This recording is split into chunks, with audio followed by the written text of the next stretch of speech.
Hello, my name is Nico, and welcome to another topic analysis from Debate Clash. In this video, we'll be going over the February Public Forum resolution, which is resolved. The United States federal government should adopt a carbon tax. Well, first by defining what this resolution is talking about, and then moving on to some of the major arguments that you'll be seeing this coming February. Keep in mind that this video is for brainstorming purposes only. Please do not use Debate Clash as a source in your rounds. The first part of the resolution, which says the United States federal government identifies that the affirmative is obligated to use the federal government as their exclusive actor. Any arguments talking about the state or private actors initiating any type of carbon cutback belongs to the negative. The next part of the resolution, which says should adopt, simply implies that the federal government should take action and implement some sort of policy. Which policy? A carbon tax. Now, it's important to keep in mind that the resolution doesn't target a specific carbon tax plan. It simply says a carbon tax should be adopted. So let's go over some of the main characteristics of various carbon tax plans that exist. A carbon tax generally refers to a government placing a price on greenhouse gas emissions. So for every ton of toxins emitted, a company is forced to pay X amount of dollars. It's designed as a cost-effective way to reduce emissions. Now, there are several ways that a carbon tax can be implemented. One way is to tell companies that they have a certain amount of emissions that they can release in a given year, and that for every ton that they go above that limit, they will be forced to pay a certain amount of money. Another plan could utilize this same way of thinking, but give companies the ability to sell or trade their emission credits. That way, instead of charging the businesses, they would be able to receive tax breaks or have other companies physically pay them for reducing their emissions. Some plans include charging families for their emissions. Others might be implemented over several years, with the government decreasing the gas limit each and every year so as to wean us off greenhouse gases. The topic really is not as simple as it initially sounds. You then, as the affirmative, get to decide what you are defending. Some teams prefer to be as vague as possible on topics like this, and say that plans aren't allowed in PF, therefore we just need to stand behind the claim that in general, carbon taxes are a good idea. I've seen some teams take this strategy far, as the negative can't make arguments such as, well, this is going to cost too much, or this doesn't do enough for the environment. Because as the affirmative, you're not actually proposing anything specific. You are standing behind the idea that carbon taxes are a good idea. Now, the downside to this vague strategy is that it's very hard for a lot of judges to vote for something that they maybe don't understand because there isn't something specific that they're voting for. It's vague. You may escape all the negative arguments that they throw at you, but you still have to win the judge's ballot. I've also seen a lot of successful debaters choose recently proposed policies and say that if the federal government was given the green light on a carbon tax, that this is the specific one that they would choose because it is the most relevant and it is the most topical to the discussions that they're having. Other teams might also say that all of the carbon tax plans that have been proposed in recent history have included these specific attributes. So we are defending a carbon tax plan with these specific attributes. Ultimately, it's your choice as to what you're defending as a debater and as a debate team. Just make sure that whatever option you choose, that it is well warranted. The first category for affirmative arguments to fall under is environmental arguments. Now, under this category, the first argument is the initial intent of carbon taxes. They are designed to place a price tag upon each ton of emissions with the ultimate goal of companies reducing their pollutants. I like to imagine emissions like free samples. If there are no limits to the amount of cookies that I can take, there's no reason why I wouldn't take 5 or 6. However, if someone said, the first cookie is free, but after that they're $1 each, I'd probably end up only taking 1 cookie.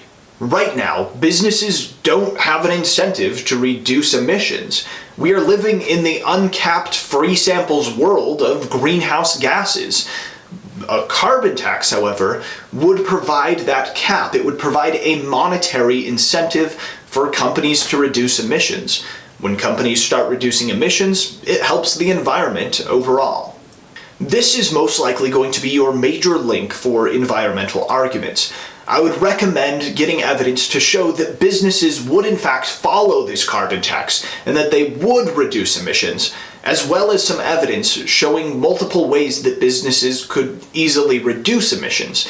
That way it doesn't seem as outrageous to do so. The next environmental argument you can make is that this sets a precedent for the world. Assuming you can find the right evidence and piece it together with solid analysis, you could make the argument that the United States is a global leader, and that once they accept a carbon tax and make an effort to reduce emissions, that this could lead to other countries jumping on the green train.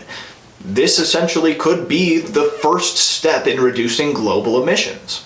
Another argument that you can propose is that a carbon tax would create an incentive to improve research and development on alternative energies. Right now, there are a very select amount of companies that will actually invest in alternative energy. Because of this, there's also a select amount of companies that produce or research alternative energy. If a carbon tax was implemented, a very large portion of US companies would want to switch over to alternative energy sources. If they're not emitting, they're also saving money because they don't have to pay this additional tax. The carbon tax directly creates a demand for alternative energy that didn't exist before. And likewise, this would decrease the demand for fossil fuels. Now, this demand shift, in theory, would increase the efficiency of alternative energies, decrease the cost, and potentially establish a more permanent infrastructure for low-emission energy. Now, from a judge's perspective, it's exceptionally hard to win a debate round by saying, "We improve the environment, vote for us." It's hard for the judge to quantify what that even means. I recommend expanding upon these environmental impacts you have. Do some research into how helping the environment improves people's health, reduces global temperature, maybe gets rid of weather swings, and how that affects the crops or the economy. Try to be as specific as possible. A carbon tax would reduce emissions by this much, which would in turn improve the world in this specific way. The second category includes economic arguments. Now, the first argument under this category utilizes the alternative energy links that were previously mentioned to prove economic impacts. Now, with the free market, if there is a demand for something, someone will create it. It's inevitable. Once we have a newfound demand for alternative energy, this will drive innovation within the United States, which has a very large impact on our economy as is. It could also make our products cheaper and more energy efficient, saving money in the long term. It could spark small business startups, increase US exported technology, create jobs, increase business and consumer confidence, and so many other impacts. If you can prove that the implementation of a carbon tax will increase research and development in the alternative energy world, you just gained access to a massive database of economic arguments. Now, all of the money that individuals and businesses might have to start paying due to this carbon tax doesn't just go to something completely useless. Well, it does go to the government. But in reality, that money could be invested into welfare programs, the environment, or other programs that might benefit our country or the world. And cross your fingers that the government spends that money well. A lot of individuals that repel big business or think that large companies should be taxed more would also probably support this policy. This could serve as a way to tax those that are filthy rich, filthy in the CO2 emissions kind of way. Do a quick Google search on why taxing the rich is good, and you've got another economic argument at your disposal. You could also argue that a carbon tax would decrease our dependence on foreign oil and gain a variety of impacts from that. Even though the carbon tax itself sounds like an environmental policy, it has a lot of economic implications. The third category is the workarounds. The first thing you should remember is that you don't have to propose something extreme on the affirmative. Some negative teams will try to bully you into defending a carbon tax plan that goes into effect today, affects all companies and individuals, and charges $1,000 per ton of greenhouse gases. The short response to negative teams that do this is to say no. Now, the warranted response would include arguments implying that this is very unfair, that if this faulty negative logic was applied in every round, that the affirmative would never win. If something is unfair, it shouldn't be in play. You could also argue that the National Speech and Debate Association added the word "a" carbon tax, so that the affirmative wouldn't have to be solidified down to one specific option. Just don't let the negative bully you into defending something that you don't want to be. Along this line of logic, you can also hinder the negative's ability to run alternatives. The resolution says the United States federal government should adopt a carbon tax. It doesn't say the best option for the federal government is to adopt a carbon tax. It doesn't say a carbon tax is better than something else. It specifies that it's a yes or no question. Carbon tax yes or carbon tax no. You also have the option as the affirmative to simply accept any alternatives that the negative runs. If they propose another environmental policy and say this one is better than a carbon tax, as the affirmative you can say, yeah, let's do it. There's no reason we can't have two policies implemented at the exact same time. It's the negative's burden to disprove the resolution. And by showing that another policy is good, that doesn't disprove that a carbon tax is good as well. Another question you can ask yourself is, why should we implement a carbon tax at this very moment, right now? Is it because if we don't switch over to alternative energy, we'll have an economic catastrophe? Is it because if we don't solve the environment right now that we'll never be able to? Any answer to the question of why we should implement it at this very moment is another argument to vote for the affirmative. The first category for the negative are environmental arguments. Now, the first argument under this category is that a carbon tax won't actually reduce CO2 emissions. It will simply shift where the emissions are produced.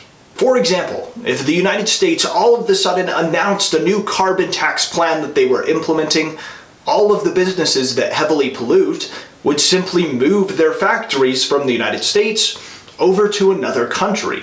Businesses outsource jobs all the time to save money, so there's no reason why a business wouldn't outsource their emissions in order to avoid the carbon tax. Another argument that questions the affirmative's ability to help the environment is that the environment is already damaged to the point of no return. It can't be reversed.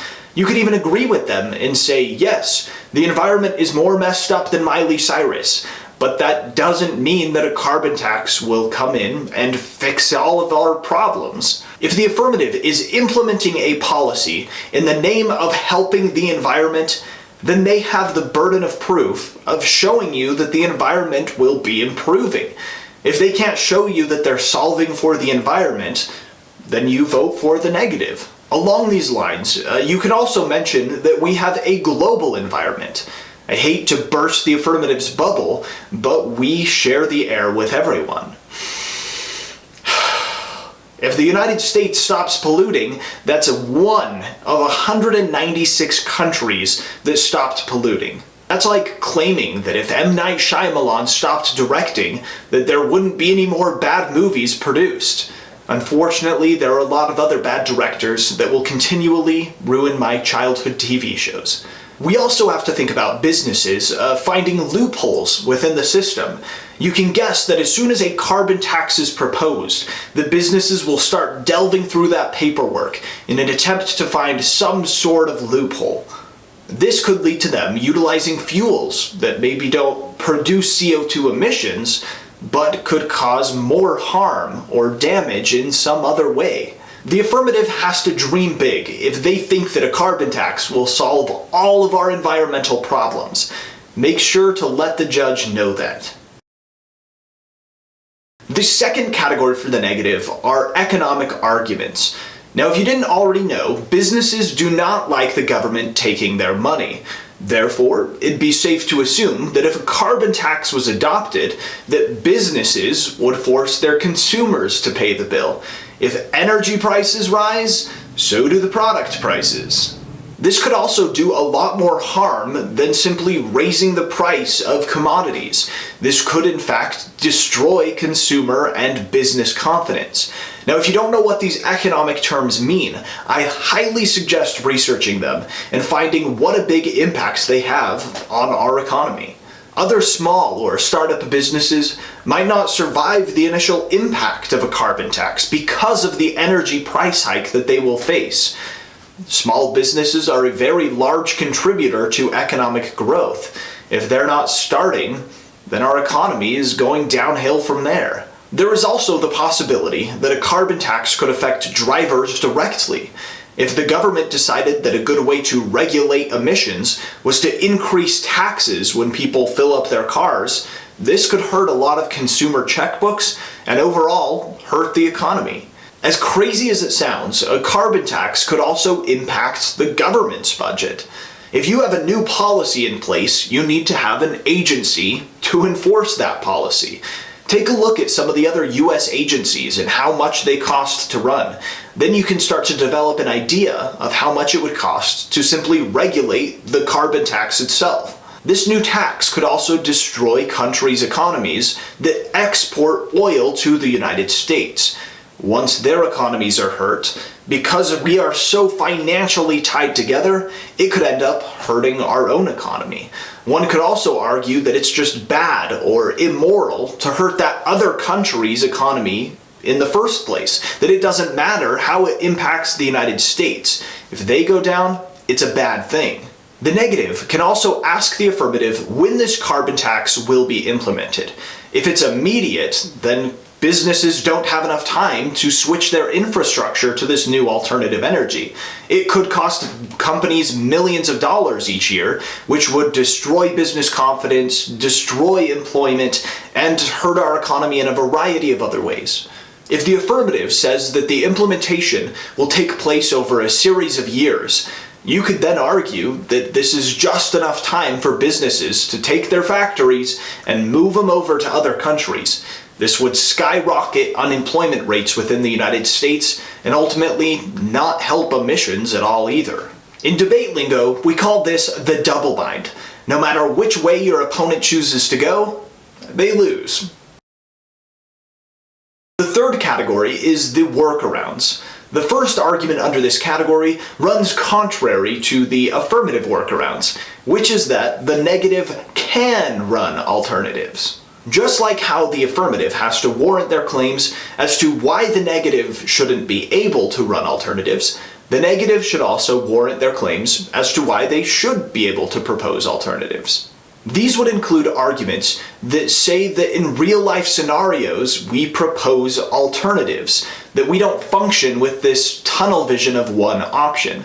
For example, when someone says, we need to do something about gun control, we don't say, well, we can either implement full background checks or do nothing. No! Various alternatives are proposed. It's the most realistic way to debate, it's the most fair way to debate, and it's the most educational way to debate. If you are running alternatives, you should have mounds of evidence that prove why you should be able to run those arguments in the first place. Now, alternatives that you can run would include private actors or maybe non-governmental organizations within the United States. Maybe the United Nations should do something about environmental policy and make it multilateral. Or probably the most popular this coming month, which will be that the states themselves should implement the carbon tax. The resolution specifies that the United States federal government should adopt a carbon tax. States are technically negative ground, and they probably can't be run at the same time. From here, you can talk about how a carbon tax is more of a state's right in the first place, or how states run things much more efficiently and better. As the negative, you can also try to tie the affirmative down into specifying a carbon tax. In the first cross-examination, you can ask them questions like, what is a carbon tax? Anything they say, they are now locked down into defending. When would this be implemented? Is it permanent or temporary? Are we raising the tax on any product in specific? How much money would this cost per ton of emissions? Are businesses in charge of keeping track of their own emissions? Use these answers against them. You will also find some very resilient teams that refuse to answer these questions. In those instances, I recommend looking up carbon taxes and finding averages for them. This is the average cost per ton of emissions, or most carbon taxes only last a couple of years. If they won't be specific, then let's talk about the average carbon tax. The first tip I have for you is to know why you are able to run your arguments. It's not enough to just run a specific policy on the affirmative or negative. You need to have arguments that specify why you are able to do that and why it fits for the round. The second tip that I have for you is to use impact calculus. Although I would suggest this on almost every resolution, this resolution in specific will most likely come down to whether the environment or the economy is more important. Make sure that you have arguments that can convince the judge either way. The final tip that I have for you is to clarify the round in your favor. By the first cross-examination, you should know what you are defending and what your opponents are defending. Make sure that this clarification falls in your favor and makes it easier for you to win. Thank you for watching this video and for giving such positive feedback on the last one. I truly appreciate it. If you'd like to support us, please hit subscribe right here, or let your debate coach know that they can grab their evidence from our Debate Clash Marketplace. The briefs are already out for the February topic, and good luck at all the big tournaments that are coming up.